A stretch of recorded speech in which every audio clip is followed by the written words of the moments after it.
Gratulujem, stal si sa súčasťou komunity Cookover. Tadám! Vítaj.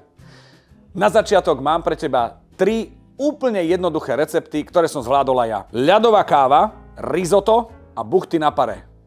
To všetko zvládneš. Sleduj.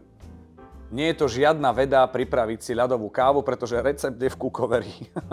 A kým si ju naservírujem, tak vám možno poviem, že prečo som sa do Cookoveru zamiloval. Čo milujem na Cookoveri je multitasking a to, že vstupuje do mňa pocit, že môžem robiť viac vecí naraz. Napríklad vám povedať, prečo ho mám rád a popri tom robiť ešte ďalšie veci. Ako napríklad ja teraz ľadovú kávu. Viete, čo je Že do mňa vstupuje pocit, že som šéf-kuchár aj u nás doma. Alebo barman, no. Ľadová káva, here.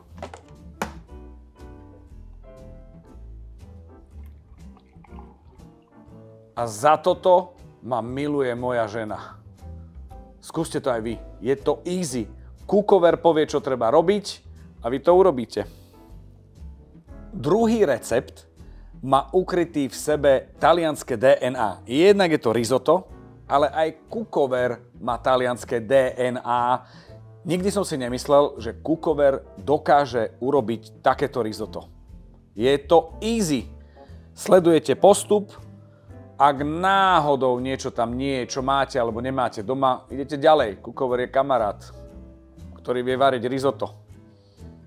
Také je to risotto. Mňam. A teraz vy.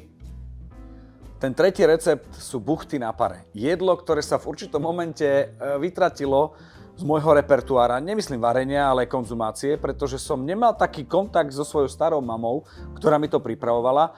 Až nastal ten moment, že Cookover ten recept má tu. To je tu.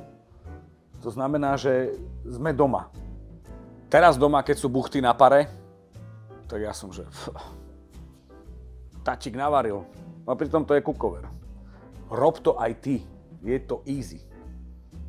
Každý mesiac pribúdajú ďalšie nové a nové recepty. Možno aj tvoje, ale čo je dôležité, keď si vyberieš nejaký ten recept, tak ho šeruj, aby sme sa dostali k tomu, že tieto buchty sú len základ a ty z toho dostaneš recept, ktorý raz dostane Michelinskú hviezdu. Možno.